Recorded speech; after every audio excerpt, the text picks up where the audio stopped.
Hello student, welcome to easy your study. Easy your study में आपका स्वागत है। मैं हूं आपके साथ अभिनंदन कुमार झा। आज के क्लास में हम पढ़ेंगे परिमेय संख्या। चैप्टर 1 है क्लास 8 का। तो ये चैप्टर बहुत ही सिंपल, आसान, लेकिन बहुत ही काम का, इसलिए क्योंकि जो अगर आप क्लास 8 में आज परिमेय संख्या के बारे में पढ़ोगे वो क्लास 9th में भी काम आएगा और 10th में भी काम आने वाला है।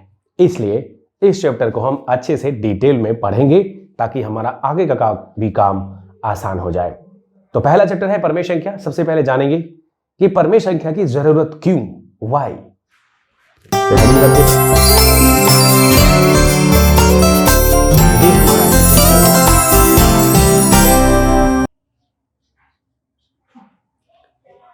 परिमेय संख्या, परिमेय संख्या क्लास 8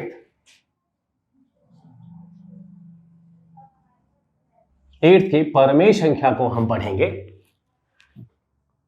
तो सबसे पहले हम जानेंगे कि ये परिमेय संख्या क्यों पढ़ना पड़ रहा है और इसकी जरूरत है क्या सच में, और अभी तक क्लास 7th में मैंने जो सीखा है उससे क्या ये रिलेटेड है। मैंने कहा हाँ, बिल्कुल ही रिलेटेड है। क्यों है रिलेटेड? क्योंकि क्लास 7th में जो हमने पढ़ा था एक चैप्टर लीनियर इक्वेशन, रेखीय समीकरण, तो मैंने एक ऐसा एग्जाम्पल दिया आपको। मैंने कहा कि x + 5 = 8 ऐसा रेखीय समीकरण है, तो यहां पर x का मान ज्ञात कीजिए। तो आपने बोला कि सर x का मान ऐसे केस में 8 - 5 जो कि 3 के बराबर है, 3 आएगा। बहुत ही सिंपल है। आपको मालूम है कि बायां पक्ष के टर्म को हम दायां पक्ष ले जाते हैं। अगर ये 5 है प्लस का, तो उधर जाके साइन भी चेंज हो जाता है, ये माइनस का होगा, 8 - 5 3 होगा। तो यहां पर हम देख पा रहे हैं कि x जो 3 आया है वो वास्तव में प्रकृत संख्या है। तो ये जो हमारा है ये प्राकृत संख्या है।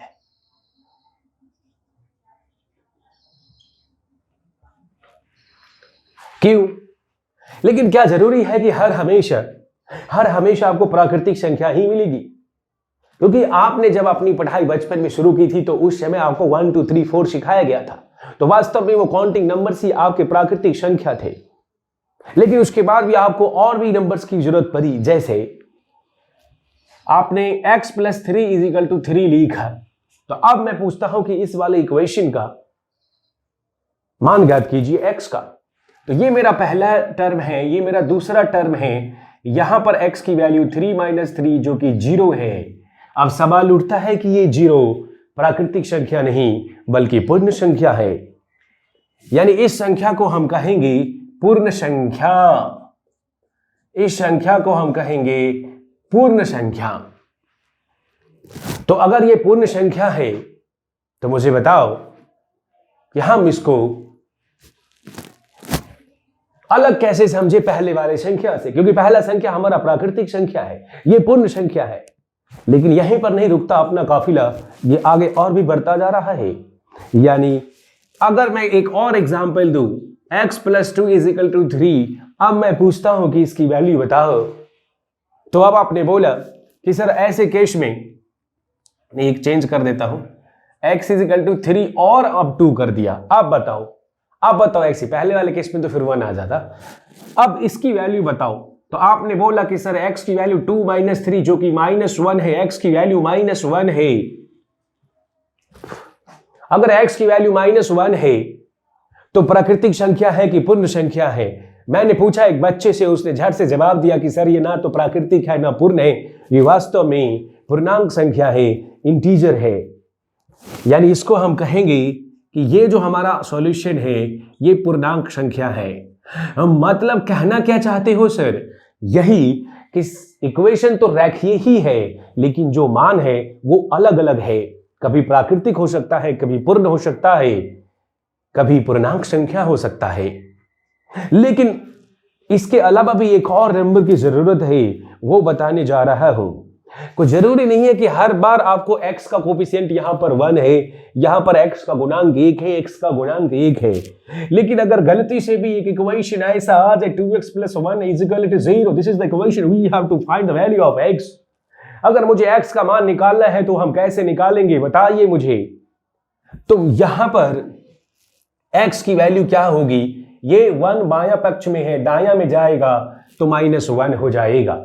यानी 2 यहां पर मल्टीप्लाई था तो इधर आके ये डिवाइड हो जाएगा, यानी x की वैल्यू -1/2 आ चुका है, जो ना ही प्राकृतिक संख्या है, ना पूर्ण संख्या है, ना पूर्णांक संख्या है, ये कोई और संख्या है, इसके बारे में बताइए। जानते हो इक्वेशन तो रेखीय ही है, ये भी रेखीय समीकरण है, लीनियर इक्वेशन है, लेकिन ये अलग अलग हमें संख्या मिल रहा है। अगर प्राकृतिक संख्या, पूर्ण संख्या और पूर्णांक संख्या के ऊपर आपका महारत हासिल है तो अब एक नया संख्या भी आ रहा है जिसका नाम है पूर्णांक संख्या, यानी इसको हम क्या कहेंगे, पूर्णांक संख्या कहेंगे।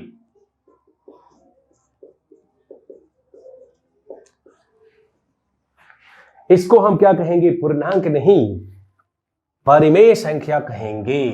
क्या कहेंगे, इसको हम क्या कहेंगे, परिमेय संख्या कहेंगे, परिमेय संख्या। ठीक है, तो इस बात का ध्यान रखना है। तो ये हमारा हो गया परिमेय संख्या, और एक अब नए कैटेगरी का जन्म हो गया ये परिमेय संख्या का। और आपको मालूम है कि परिमेय संख्या वो संख्या है जिसको हम p/q के फॉर्म में लिखते हैं, जहां q नॉट इक्वल टू 0 होता है, ये हमें मालूम है। तो अब हम देखेंगे कि हमने जो प्रॉपर्टी सीख रखी थी, जो गुण सीख रखा था प्राकृतिक संख्या के लिए, पूर्ण संख्या के लिए, क्या वो सब परिमेय संख्या के लिए लागू होता है। कुछ क्रियाएं होती है, हर नंबर का कुछ न कुछ उस पे संक्रियाएं, जिसको कहते हैं ऑपरेशंस, वो परफॉर्म करते हैं। अगर कोई संक्रियाएं करते हैं तो उसके बाद उसकी प्रॉपर्टी में चेंज होता है, हमें वो चेंज देखना है।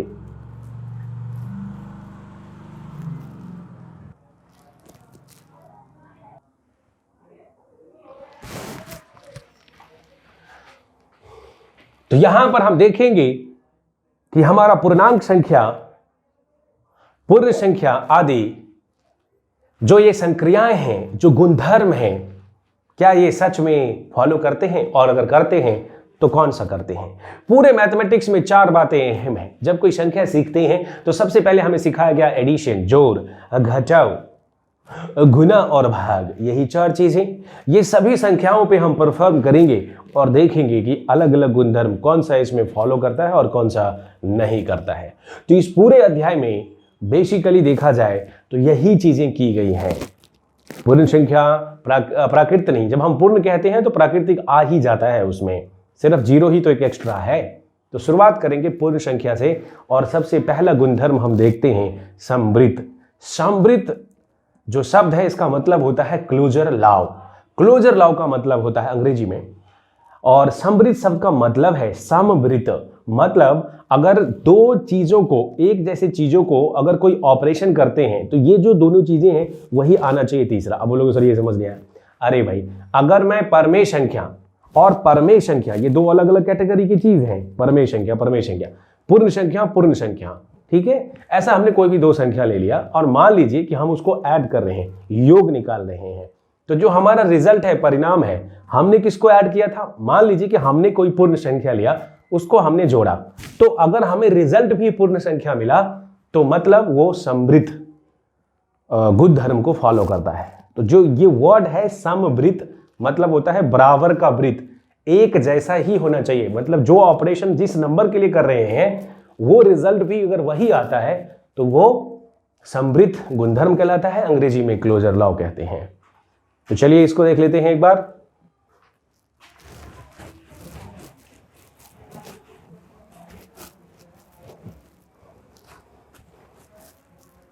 जो हमारा पहला गुणधर्म है वो है समवृत्त। इसमें पहला गुणधर्म हम देखेंगे समवृत्त का, क्लोजर लॉ का। ये क्लोजर लॉ क्या कहता है। क्लोजर लॉ का मतलब होता है कि if you add to same thing you will get the same thing, if you subtract the same thing you should get the same thing. यानी समवृत्त, इसको मैं पढ़ता कैसे हूं, सम प्लस वृत्त, ठीक है। इसका मतलब होता है कि एक जैसा, मतलब अगर मैं इसमें कोई क्वांटिटी ले रहा हूं, यहां पर कुछ भी ऑपरेशन कर सकता हूं, प्लस माइनस कुछ भी, तो ये क्वांटिटी अगर मान लो मैंने पूर्ण संख्या में लगाया, ये भी हमने पूर्ण में लगाया, तो ये अगर समवृत्त है, ये समवृत्त है, तो हमें यहां भी वृत्त ही मिलना चाहिए, वही चीज मिलना चाहिए, पूर्ण पूर्ण तो पूर्ण। अगर ये मिल गया तो ये समवृत्त है, नहीं है तो फिर नहीं है। ठीक है, तो जो हमने ऐड किया था वही हमें मिलना चाहिए, इसलिए इसको हम समवृत्त कहते हैं। नोट कर लेना, समवृत्त हम लगाएंगे पहले पूर्ण संख्या में। बोलोगे सर प्राकृतिक संख्या क्यों नहीं? देखो एक जीरो एक्स्ट्रा हो गया है, बाकी 1 2 3 4 भी तो लग ही सकता है उसमें। ठीक है, तो जीरो वाला लेना है, इसलिए हमने पूर्ण संख्या ले, फिर प्राकृतिक लो, फिर पूर्ण अलग से लो, सिर्फ जीरो दिखाने के लिए, तो पूर्ण संख्या देखा। तो 4 ऑपरेशन हम यहां पर देखेंगे, प्लस का, माइनस का, मल्टीप्लाई का और डिवाइड का। ये चारों ऑपरेशन हम समवृत्त पे देखेंगे कि अगर मैं किसी पूर्ण संख्या को ऐड करता हूं तो मुझे पूर्ण संख्या मिलता है। पहला ऑपरेशन पूरा, फिर घटाओ का, फिर ये और ये। ठीक है, तो पहले पूर्ण संख्या लेते हैं और हम देखते हैं उसमें उसका योग। अगर हमें योग देखना है तो मुझे बताओ कि अगर मैं कहता हूं 0 + 2 तो क्या होगा? 2। तो ये हमारा पूर्ण संख्या है, ये हमारा पूर्ण संख्या है, ये भी पूर्ण संख्या है, तो 2 भी तो पूर्ण संख्या है। तो मतलब कोई भी दो नंबर ले लो तो आपको पूर्ण संख्या को ऐड करोगे तो पूर्ण संख्या ही मिल रहा है, मतलब ये समवृत्त नियम को, समवृत्त गुणधर्म को फॉलो करता है, अनुसरण करता है। तो यानी ये समवृत्त मतलब योग, पूर्ण संख्याओं का योग समवृत्त होता है। ठीक है, क्योंकि ऐसे कोई भी एग्जांपल ले लो, 5 + 7 ये 12 होगा, ये भी पूर्ण संख्या, ये भी पूर्ण संख्या, ये भी पूर्ण संख्या, मतलब ये समवृत्त है, योग में ये फॉलो करता है। ये पहला का हमने फर्स्ट लिया है। ठीक इसी प्रकार हम दूसरा लेते हैं और हम इसका देखेंगे। तो अगर मैं कहूं कि ये योग है और अब मैं इसका व्याकलन देखूंगा, जिसको मैं घटाओ कहता हूं, घटाओ कहता हूं। ठीक है, व्यवकलन, अभी हम देखेंगे ये इसका व्यवकलन, जिसको हम घटाओ कहते हैं।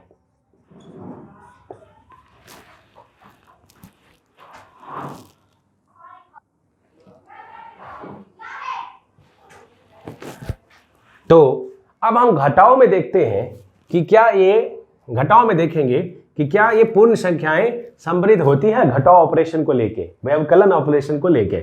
तो यहां पर अगर हम देखें ये 5 - 7 किया तो ये हमारा -2 होता है। अब अगर मैंने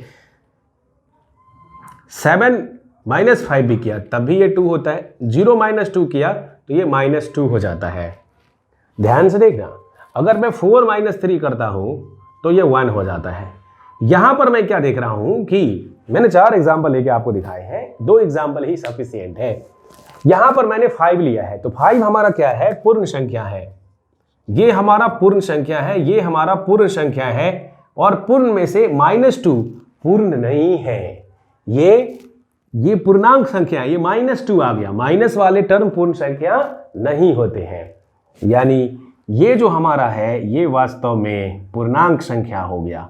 मतलब हम ये कह सकते हैं कि पूर्ण संख्याओं का व्यवकलन प्रक्रिया, ठीक है, या व्यवकलन या घटाओ, सब्ट्रैक्शन, पूर्ण संख्याओं का समवृत्त नहीं है। तो ये हम लिख सकते हैं इस वाले केस के लिए कि समवृत्त नहीं है, ये समवृत्त नहीं है। ये बात ध्यान रखना है। और ये वाला फिर यहां को बोलोगे सर यहां तो हो रहा है, और यहां नहीं हो रहा है, यहां हो रहा है। तो अगर एक भी फॉलो नहीं हो रहा है इसका मतलब ये है, एक भी अगर फॉलो नहीं हो रहा है तो इसका मतलब वो प्रक्रिया फॉलो नहीं होता है। तो यानी ये समवृत्त व्यवकलन में नहीं है लेकिन योग में है। हाँ है, समझ आ गया? यहां पर क्रॉस लगा, यहां पर टिक लगा, तो 2 प्रक्रियाएं हो गई। अब हम इसका तीसरा प्रक्रिया देखेंगे। यहां पर घटाव का, यानी समवृत्त में घटाव के बाद हम देखेंगे गुणनफल या गुना, जो भी बोल रहे हैं, मल्टीप्लीकेशन।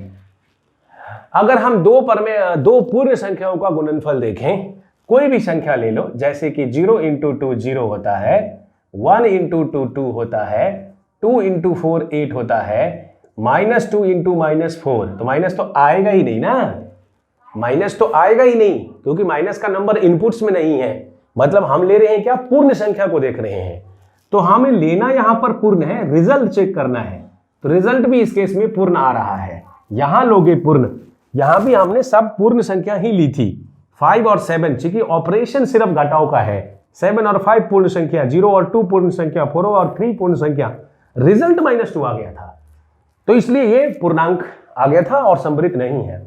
लेकिन यहां पर हम कोई भी पूर्ण संख्या लेंगे तो रिजल्ट में भी हमें पूर्ण ही मिल रहा है, यानी ये समवृत्त है।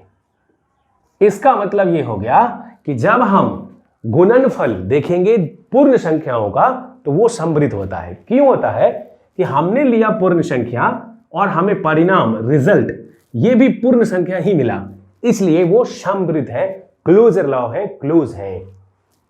ठीक है, फिर हम कहेंगे फोर्थ। अब हम देखेंगे भागफल। अगर मुझे भाग करना है तो फिर क्या होगा? अगर देखा जाए तो मैं ये कहता हूं कि 0,2, तो ये 0, देखो 0 को 2 से डिवाइड करेंगे, कॉमा नहीं, 0 को 2 से डिवाइड करेंगे तो 0/2 क्या हो जाएगा? 0 हो जाएगा, इसमें कोई दिक्कत नहीं है। अगर मैं 1/2 कहता हूं तो जैसे 1/2, अगर दो पूर्ण संख्या लिया उसको डिवाइड किया तो ये हो जाएगा 1/2। अगर मैंने यहां पर ले लिया 3/4, कोई भी पूर्ण संख्या ले लिया तो ये 3/4 हो जाता है। यानी ऐसे केस में हम देखेंगे कि जब अगर भाग करने जाएंगे पूर्ण संख्याओं का तो हमें हमेशा पूर्ण संख्या नहीं मिलता है। यहां पर हमने 1 और 2 पूर्ण संख्या लिया, लेकिन ये 1/2 हुआ, यानी ये फ्रैक्शन में आया, इसका भागफल ये 3/4 आया। 3/4 पूर्ण संख्या नहीं है। तो बेशक हमने पूर्ण संख्या लिया हो, लेकिन हमें तो देखना है परिणाम। अगर परिणाम भी पूर्ण संख्या में ही आता है तो वो समवृत्त है, अगर नहीं है तो वो समवृत्त नहीं है।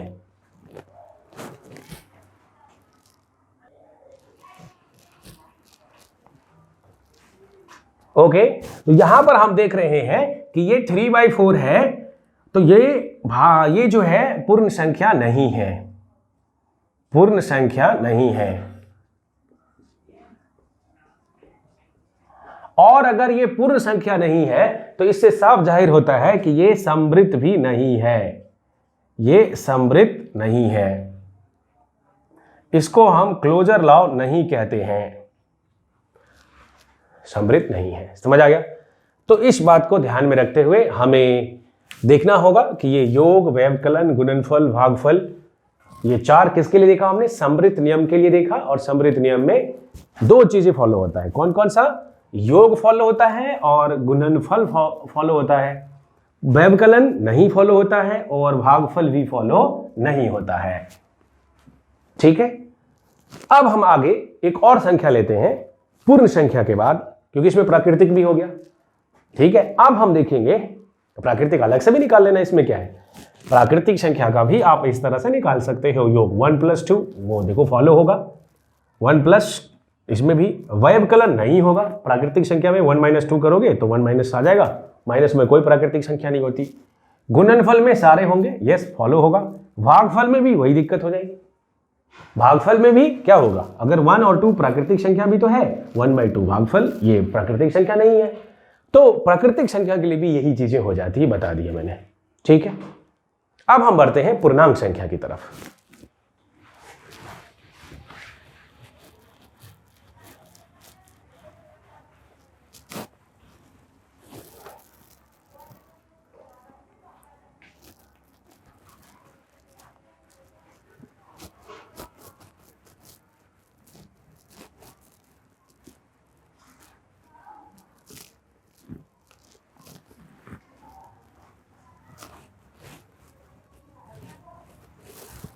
इसका दूसरा देखते हैं।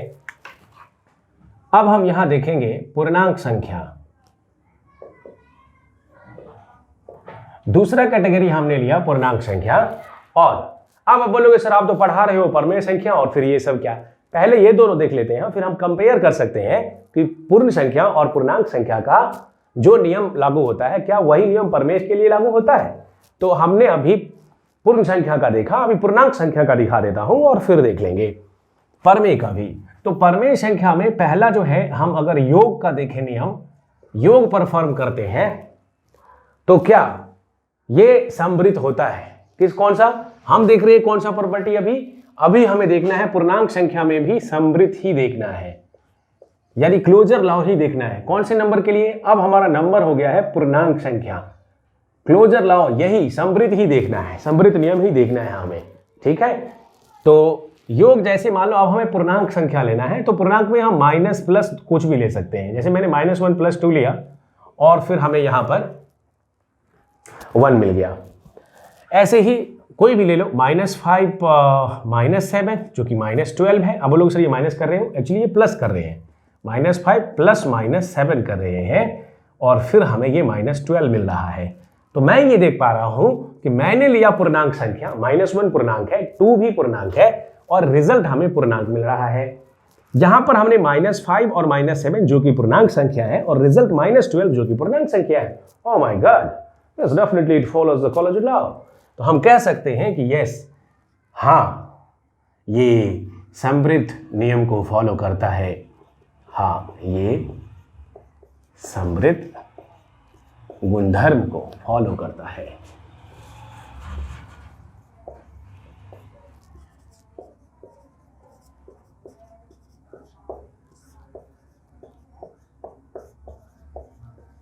समझ आ गया। तो ये बातें आपको समझ जाएगी योग के लिए। ठीक इसी प्रकार अगर मुझे घटाव के लिए देखना है तो मैं क्या करूंगा, जो कि व्यवकलन इसका दूसरा नाम भी है।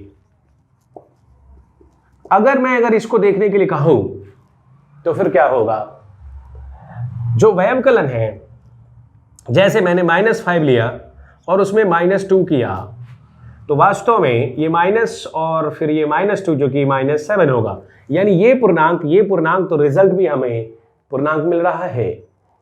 जैसे मैंने 0 लिया उसमें से -2 किया तो हमें ये -2 मिल गया है, यानी व्यवकलन का अगर हम देखें जो रिजल्ट है वो समृद्ध है, यानी कोई भी नंबर ले लो आपको ये समृद्ध मिलने वाला है। ठीक है, क्योंकि हमने पूर्णांक संख्या का घटाव पूर्णांक ही मिलता है हमें। हम श्योर हो गए। अब हम यहां पर तीसरा लेंगे, इसी कैटेगरी में हम थर्ड लेंगे जो कि है गुणनफल का।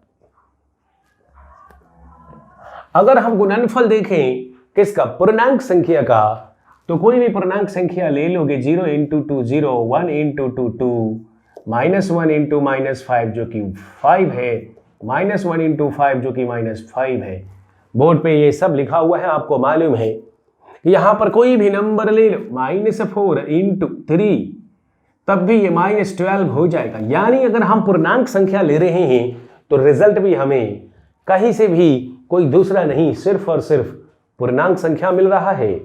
यानी जो ये रिजल्ट है वो पूर्णांक संख्या का गुणनफल पूर्णांक संख्या ही है। हाँ, तैयार हो जाइए दोस्तों, पूर्णांक संख्याओं का गुणनफल पूर्णांक संख्या ही होता है, इसलिए वो समृद्ध है, इसलिए ये समृद्ध है, यानी समृद्ध नियम को फॉलो करता है। समझ आ गया? ये बातें ध्यान रखना है। तीसरा के बाद चौथा, फोर्थ। अरे गुणनफल के बाद क्या होगा, भागफल। जोड़ घटाओ गुणा भाग बचपन से सीखते आए हो, मालूम होगा जी, यह भागफल कहते हैं। Do you know that? तो अब अगर हम भागफल को देखें तो उसमें भी हमें कोई ना कोई पूर्ण संख्या ही लेना पड़ेगा। यानी अगर हमने -1 लिया डिवाइडेड बाय -2 लिया, यानी ये 1/2 -1 - -2 जो कि 1/2 हो गया, ये भागफल के बारे में बताता है।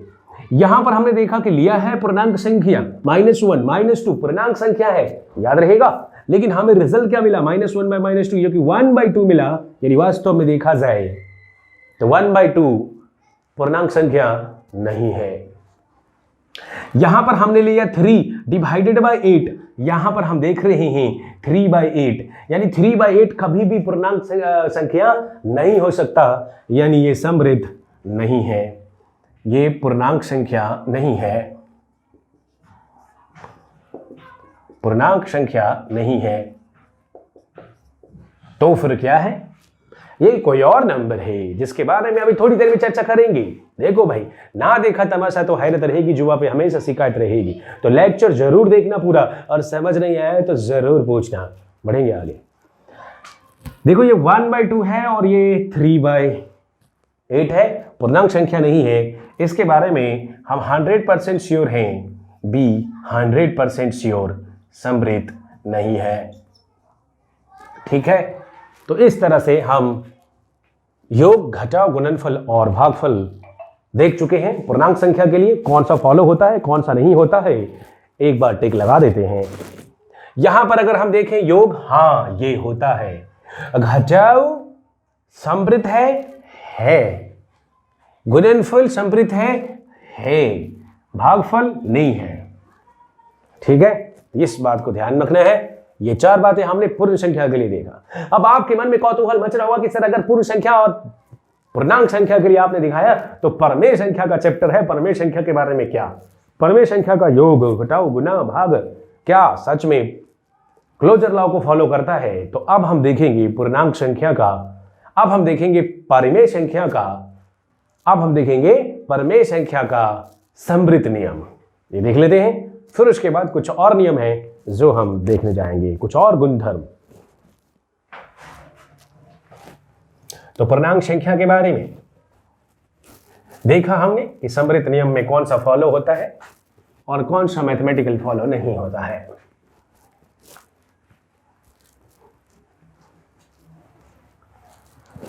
अब हम देखेंगे दूसरा के बाद तीसरा, परमेय संख्या। अब अगर हम परमेय संख्या के बारे में बोलें तो समृद्ध नियम हमें चेक करना है, हम एक एक करके चेक करेंगे। योग का भी पहला है इसमें योग का नियम।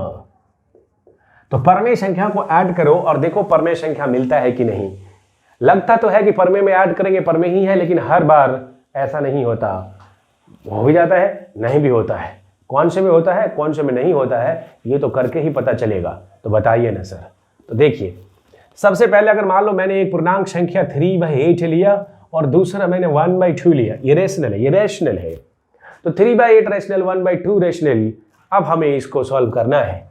तो 8 और 2 का जो एलसीएम है, यही मेथड तो एक है, और दूसरा है कि equating, making the same denominator. या तो आप ऐसा ऐड करो एलसीएम लेके, नहीं तो इसको ऐड करने का तरीका क्या है कि 3/8 लिखो और 1/2 में यहां पर जो डिनोमिनेटर है वही यहां बना दो और मजे करो।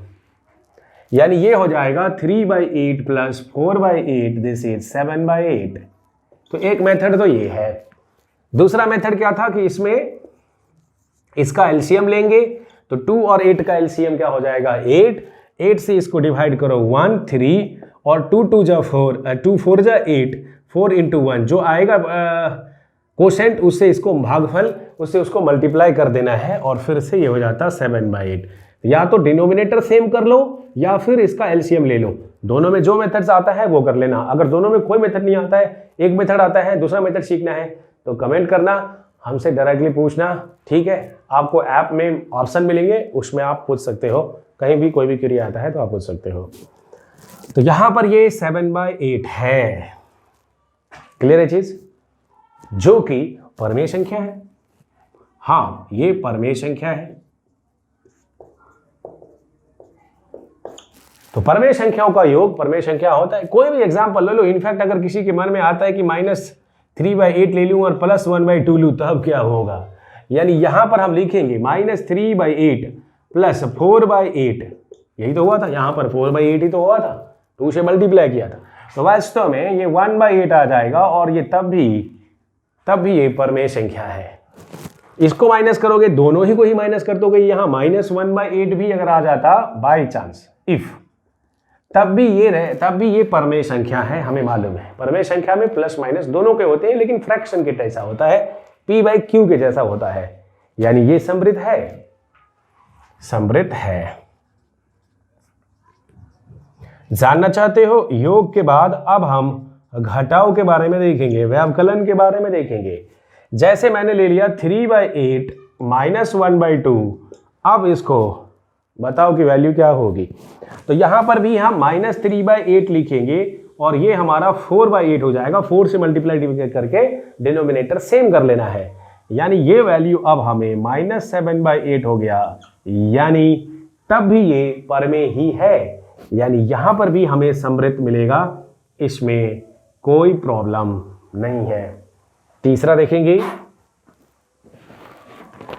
इसमें हम थर्ड देखेंगे। थर्ड है हमारा गुणनफल।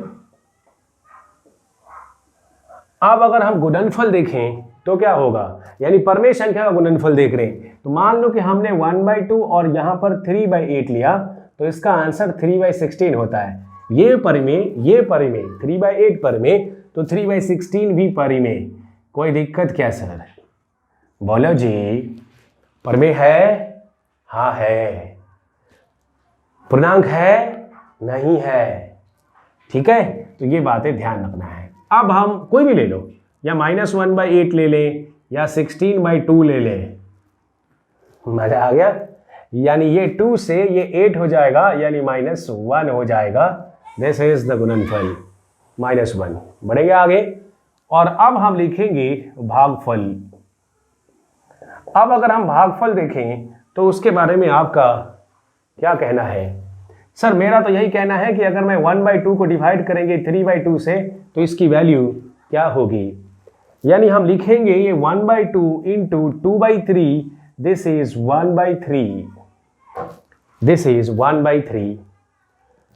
अब अगर हम देखें